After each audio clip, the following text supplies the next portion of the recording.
Imagine craving a meal from a world-renowned chef, only to be turned away because of how you look. Now, imagine that same elitist establishment crumbling, all because of the master they tried to humiliate. Stay with me, because justice has a unique flavor. Meet Julian Thorne, a name whispered with reverence in culinary circles, though rarely shouted from magazine covers. He was a master chef, not by Michelin stars alone, but by the quiet power of his passion and the profound wisdom he poured into every dish. Julian rose from humble beginnings, his hands, weathered but nimble, transforming simple ingredients into edible poetry. He never chased fame, for he believed true culinary art was about the soul of the food and the joy it brought, not the pretense of celebrity. His influence, though understated, ran deeper than most realized, shaping the very landscape of modern cuisine from behind the scenes. Today, Julian could be found in the Hearth, his cozy, unpretentious bistro. Here, amidst the comforting clatter of pans and the aroma of simmering perfection, he moved with the grace of a conductor. His diverse clientele, from students to senators, didn't come for the glitter, but for the genuine warmth and authentic flavors. Julian greeted them all with the same kind smile, his success built not on exclusivity, but on the simple, unwavering principle of good food and genuine hospitality. He purposefully avoided the glitzy celebrity chef circuit, understanding that true substance rarely needed flash. Years ago, long before the Hearth became a beloved institution, Julian Thorne was a revered culinary instructor. In a bustling culinary school kitchen, he wasn't just teaching recipes, he was imparting a philosophy. His unique methods emphasized intuition, respect for every ingredient, and the belief that a chef's heart was as crucial as their knife skills. Among his students, a young woman named Isabelle Moreau shone brightest.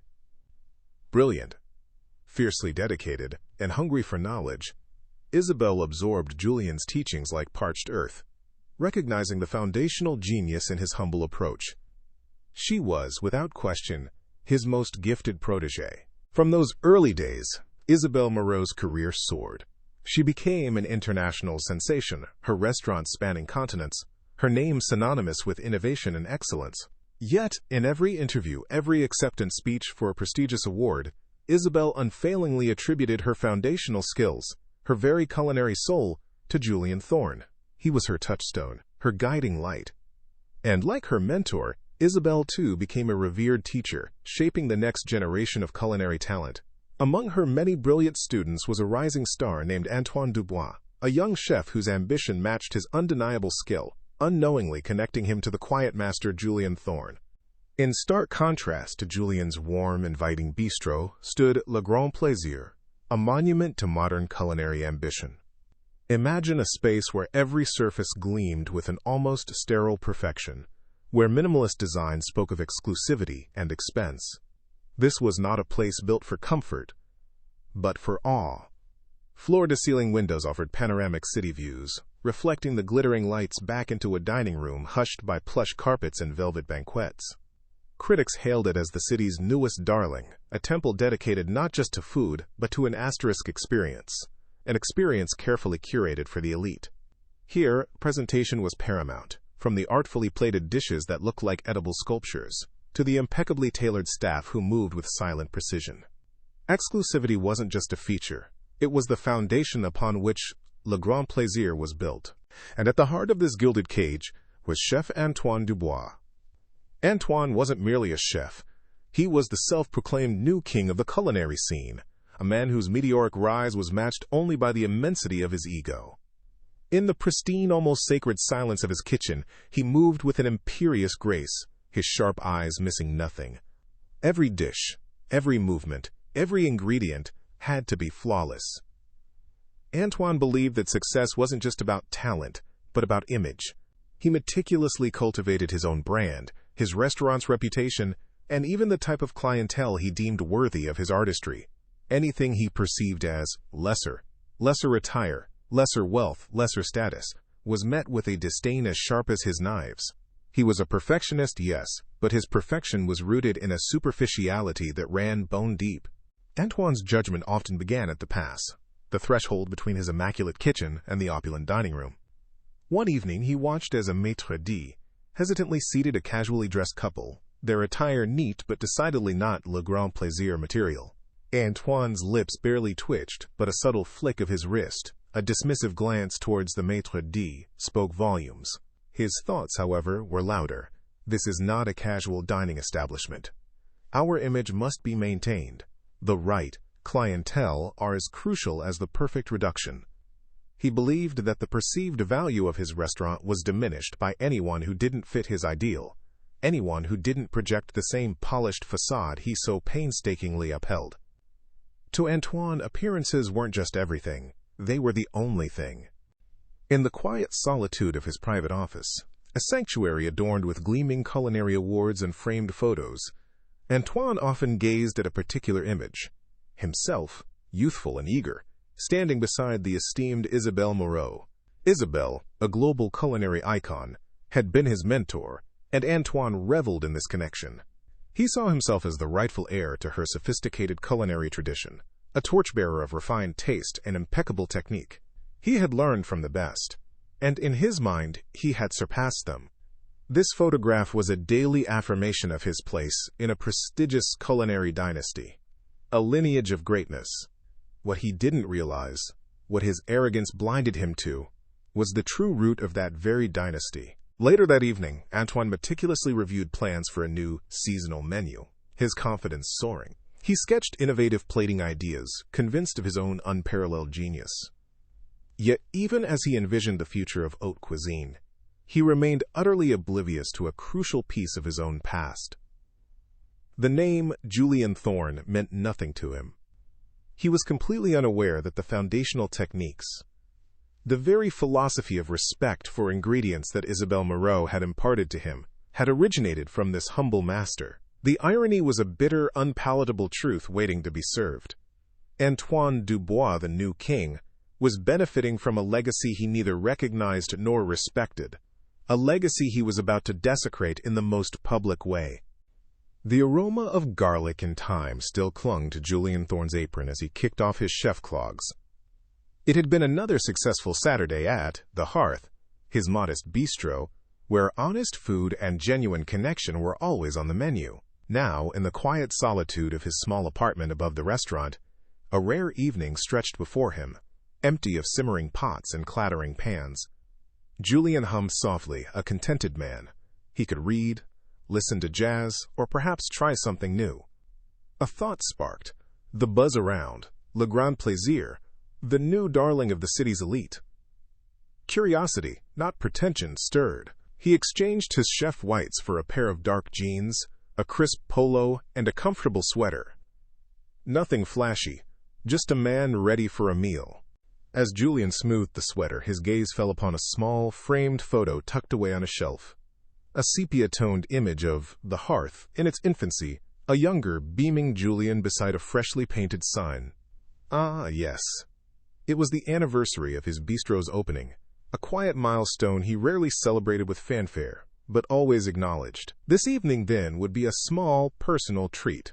Not a pilgrimage to critique, nor a quest to impress, but simply an exploration.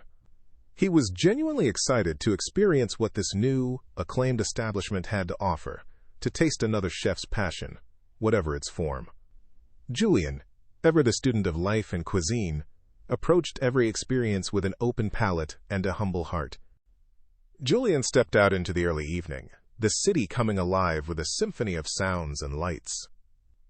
He walked, rather than hailing a cab, enjoying the rhythm of the bustling streets. He observed the diverse tapestry of faces, the hurried footsteps, the casual laughter from sidewalk cafes. His mind was a quiet filter, taking it all in, appreciating the vibrant pulse of urban life. There was no rush, no nervous anticipation of judgment, only a quiet sense of curiosity. His unassuming presence allowed him to blend seamlessly, a ghost in the crowd, a master, moving silently through a world that often valued noise over substance. The further he walked, the more the storefronts transformed, growing grander, more exclusive. And then, it rose before him, Le Grand Plaisir, a gleaming monolith of glass and polished steel, its entrance flanked by manicured topiaries. Valets glided luxury cars to the curb, and impeccably dressed patrons, sparkling with diamonds and designer labels, flowed through its imposing doors. The stark contrast to his own humble hearth was undeniable, almost jarring. Julian paused, observing the spectacle, a quiet smile playing on his lips.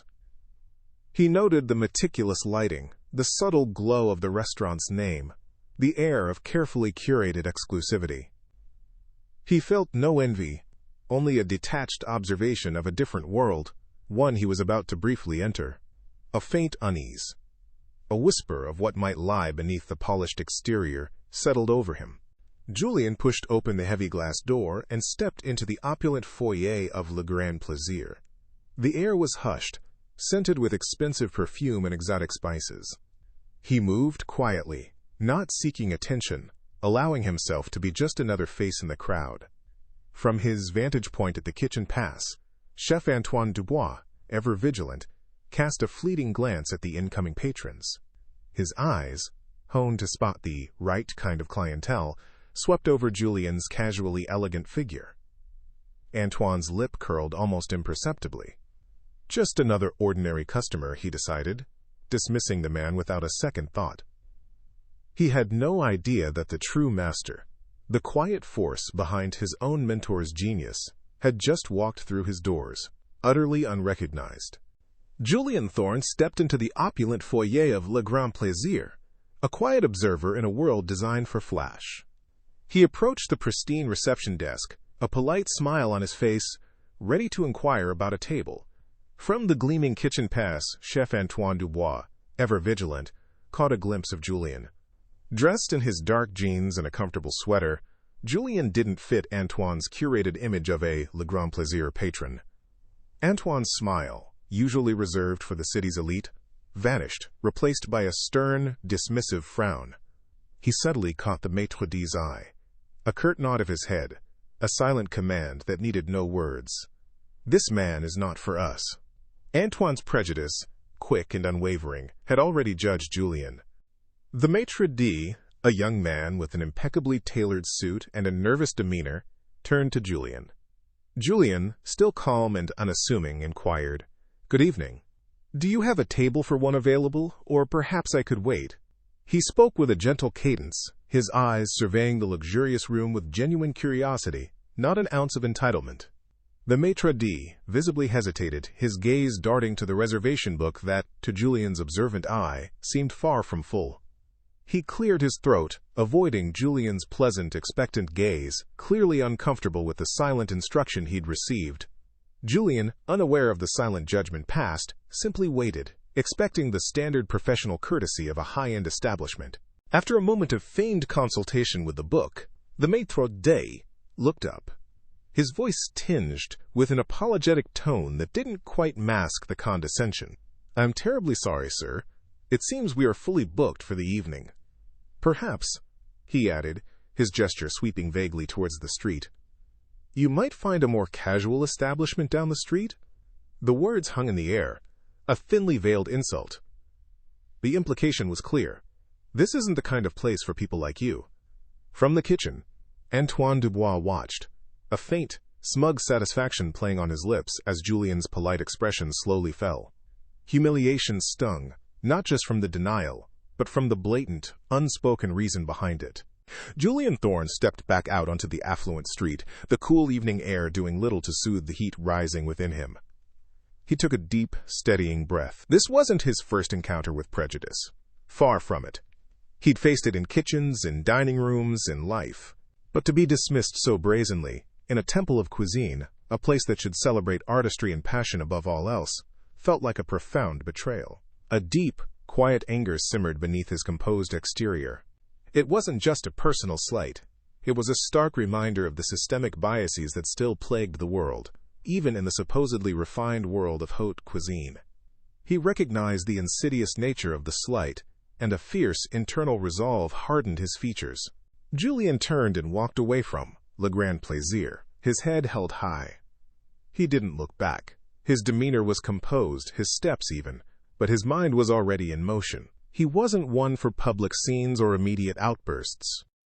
True power, he believed, lay in silence and strategy. He knew exactly who he needed to call. Julian Thorne was home, the quiet of his apartment, a stark contrast to the city's hum outside. He moved with the easy rhythm of a man comfortable in his own skin, preparing a simple, nourishing meal, a testament to his belief that true culinary art didn't need pretense. But even as the aroma of herbs filled his small kitchen, his mind replayed the evening's events at Le Grand Plaisir. It wasn't the personal slight that truly stung. Julian had faced prejudice too many times to be surprised by it. It was the broader implication, the insidious creep of arrogance and superficiality into an art form he held sacred. His concern was for the integrity of his profession, not for settling a personal score. He finished his meal, the quiet thoughts solidifying into a purpose. Julian picked up his phone, his thumb hovering over his contacts until it landed on Isabelle Moreau's name. He wouldn't call seeking retribution. That wasn't his way. Instead, he carefully considered his approach, choosing his words before they were even spoken. He wanted to frame his experience not as a personal grievance, but as an observation, a worrying symptom of a deeper issue in the high-end dining world. Isabelle, with her keen intellect and unwavering principles, would understand. He wanted her to be aware of a trend that threatened to poison the very soul of cuisine, a trend embodied by the pompous chef he'd encountered. This wasn't about fighting his battles. It was about protecting the legacy they both shared. Miles away, in her luxurious home office, Isabelle Moreau's phone buzzed. Surprised, but genuinely pleased to see Julian's name, she answered. "Julian, to what do I owe this rare pleasure?" Her voice was warm, a stark contrast to the cold formality he'd met earlier that evening. Julian's account was measured, almost detached. He spoke of a new, highly touted restaurant he'd visited, one that prioritized image over genuine hospitality. He described a chef consumed by ego, a maître d', who judged patrons by their attire. Isabelle listened, her expression shifting from pleasant surprise to thoughtful concern. She picked up on the nuances, the subtle distress beneath Julian's calm delivery, sensing an injustice far deeper than a mere bad meal. The chef, he seemed to believe the worth of his establishment was tied to the perceived status of his clientele, Julian continued, his voice steady. And their attire, it seemed, was the primary indicator. He detailed the restaurant's minimalist opulence, its air of exclusive pretension, the dismissive attitude from the pass. On the other end, Isabelle's eyes widened. A chill ran down her spine as the pieces began to fall into place. The description of the restaurant, the chef's pompous demeanor, the obsession with image, it all pointed to one person.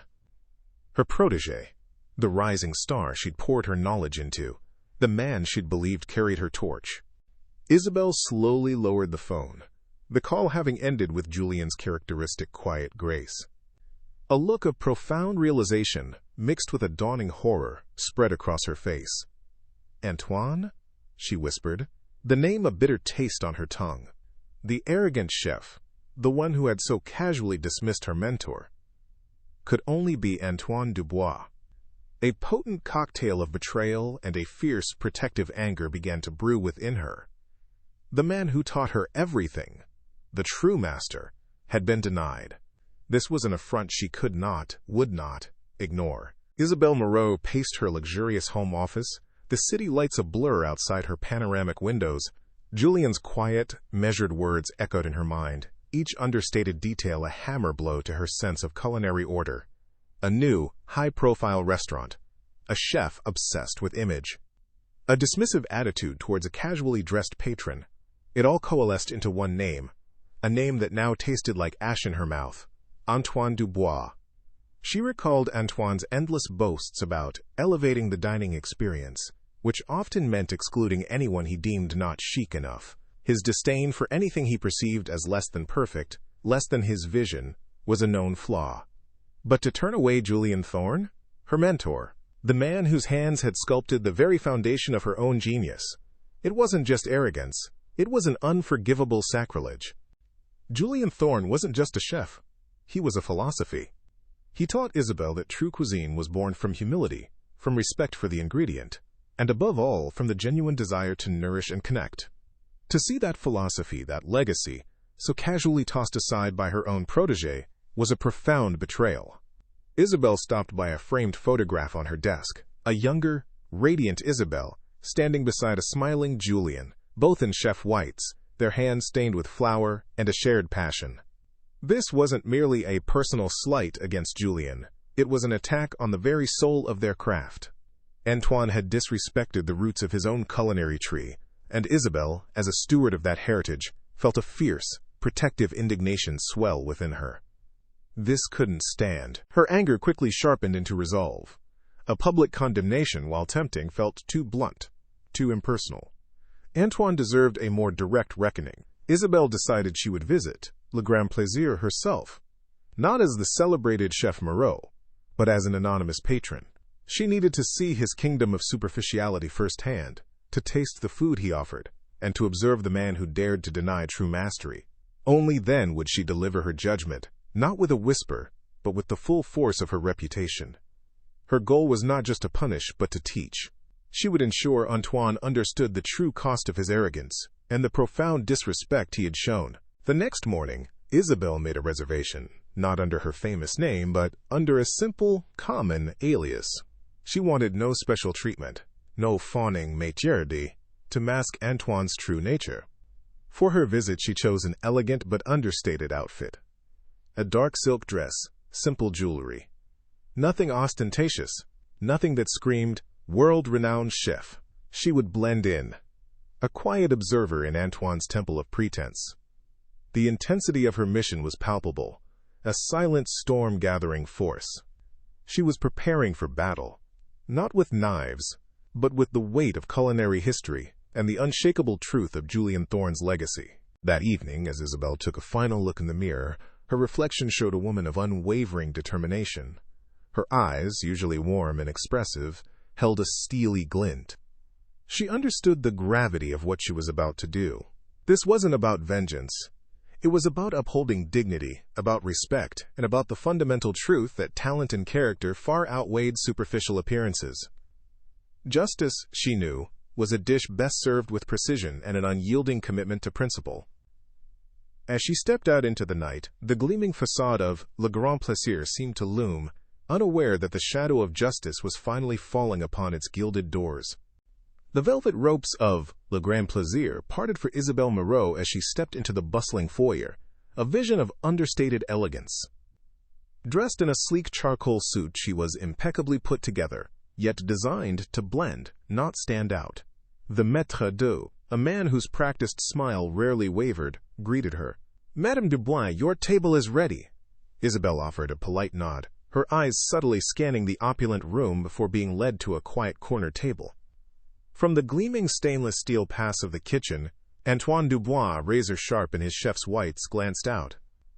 He saw a woman, well-dressed but unremarkable, in the sea of his elite clientele.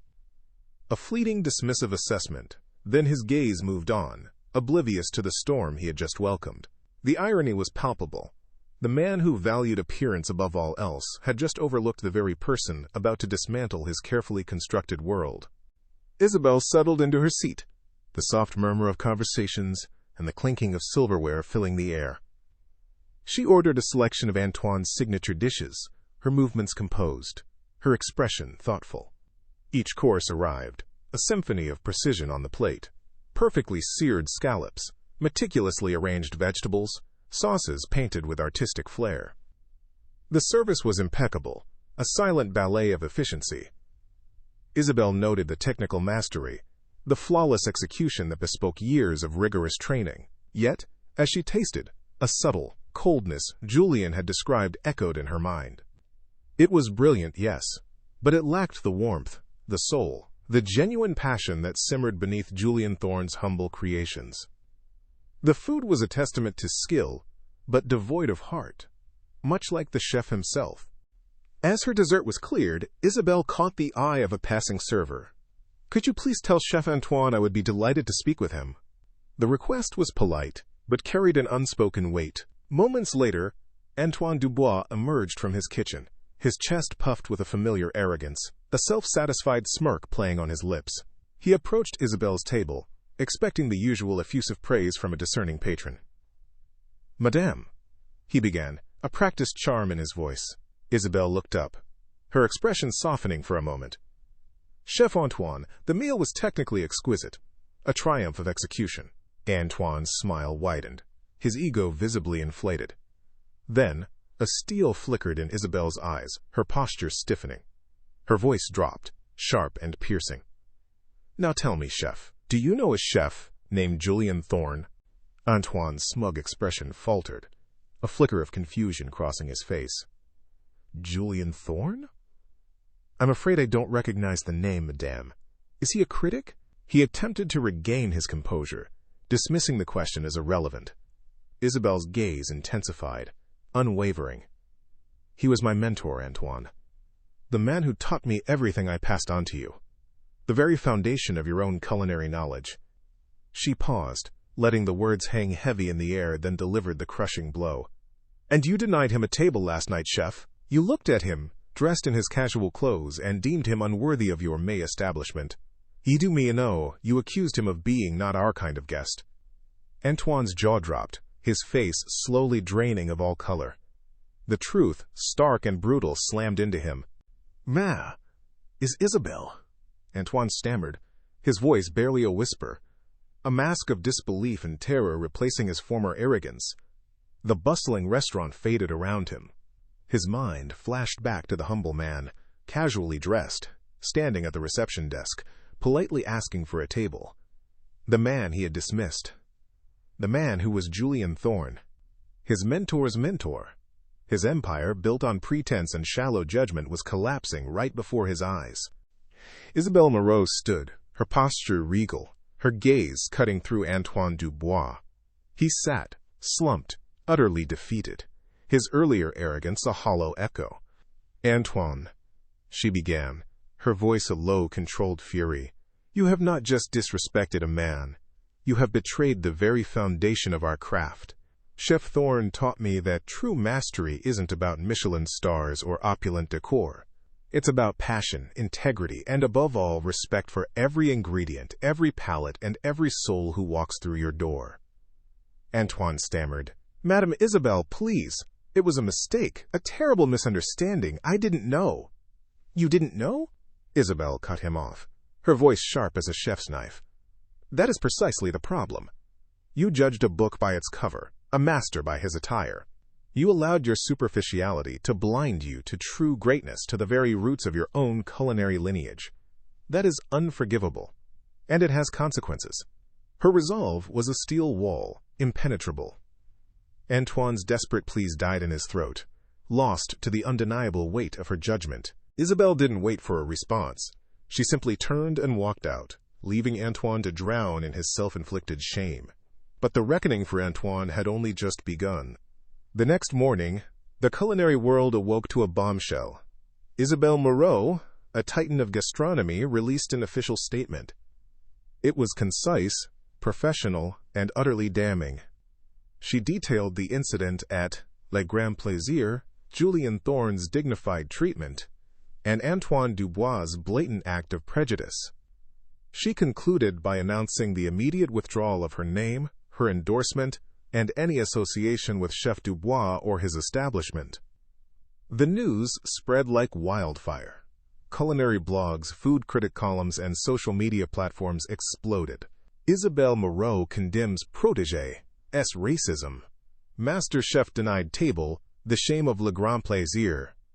The story resonated deeply, sparking outrage and a collective demand for accountability. The public, already wary of elitist establishments, now had a clear villain and a resounding call for justice. Days blurred into a frantic, desperate haze for Antoine. His office, once a sanctuary of his inflated ego, became a prison of his panic. He made call after agonizing call, his voice hoarse, pleading, begging for a retraction, an apology, a second chance. He tried to reach Isabelle, but her line was dead to him. Her assistants politely but firmly stated she had nothing further to say. Other chefs, once eager to collaborate, now ignored his calls.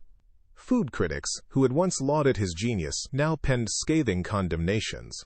His carefully crafted image, built on smoke and mirrors, was collapsing around him with terrifying speed. Each unanswered call, each public condemnation, was another nail in the coffin of his career. He was overwhelmed, a king dethroned by his own arrogance. The ripple effect of Isabelle's revelation was immediate and devastating. Reservations at Le Grand Plaisir were canceled en masse, not by dozens, but by hundreds. Food critics, once its biggest champions, pulled their endorsements, their reviews now laced with disgust. Across the city, in bustling bistros and quiet cafes, chefs and patrons alike discussed the incident, a collective wave of disapproval washing over Antoine. Many shared stories of their own experiences with prejudice in fine dining, finding solidarity in Julian's story. Public opinion swiftly and decisively turned, transforming Le Grand Plaisir from a coveted destination into a symbol of elitism and intolerance. The once bustling establishment became an empty monument to Antoine's hubris. Weeks later, the opulent dining room of Le Grand Plaisir stood eerily silent.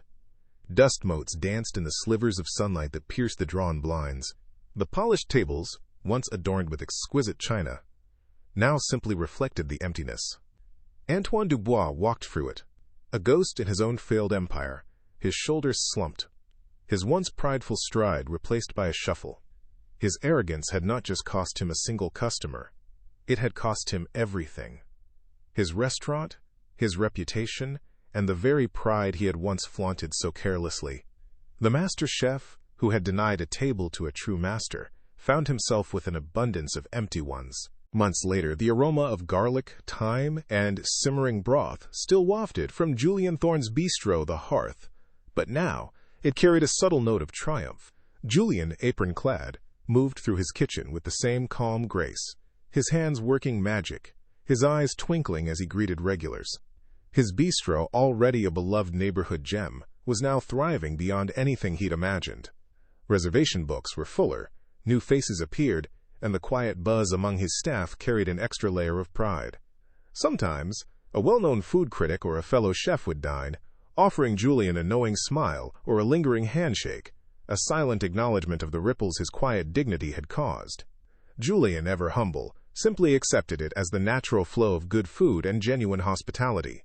He remained focused on his craft, his success built not on pretense, but on the enduring power of authenticity and respect. Meanwhile, the once gleaming facade of Le Grand Plaisir stood dark and silent, a stark monument to arrogance. A weathered for-lease sign hung crookedly in its grand window, reflecting the cold, indifferent city. Antoine Dubois, the self-proclaimed king, was stripped of his crown. His once pristine chef whites were replaced by a humble uniform. His days now spent in the steamy back kitchen of a local diner, cleaning dishes. He had lost everything: his illustrious restaurant, his carefully constructed reputation, and the pride that had once swollen his chest. Each clatter of a plate, each scrub of a pan, was a bitter reminder of the table he had denied, the legacy he had insulted, and the mentor he had unknowingly scorned. He had wanted exclusivity, and now he had it in the most painful way possible, excluded from the world he so desperately coveted.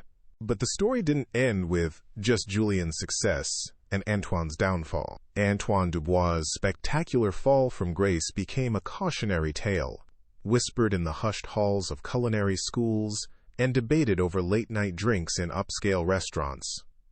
Chefs began to reevaluate their own service, their own definitions of worthy clientele. Menus were reviewed, training focused more on genuine hospitality, and respect in the kitchen posters started appearing in staff rooms. The incident served as a powerful, undeniable lesson. True culinary excellence was not just about the plate, but about the heart and the respect shown to every single person who walked through the door, regardless of their attire or perceived status. The city's dining scene, in its own subtle way, began to change, becoming a little more inclusive, a little more human. So remember this: never judge a book by its cover, or a master chef by his casual attire. Prejudice has a cost, and sometimes that cost is everything. It blinds us to true value, to hidden talent, and to the very foundations of our own success. Respect is something you show everyone, not just the people you think can afford your service or fit your narrow definition of worth. Because the quietest individuals, the ones who move without fanfare, often possess the most profound power and the most enduring legacy. They are the true architects of culture, the silent giants whose influence shapes generations, even those who claim to be their own masters. Julian Thorne's legacy was secure, a testament to authenticity, humility, and unwavering talent. If you enjoyed this story of justice served, then hit that like button and comment where you're watching from. I'd love to know how far this video goes. And make sure to subscribe for more stories where excellence triumphs over arrogance and justice comes full circle. Because sometimes, the quietest masters hold the most profound power.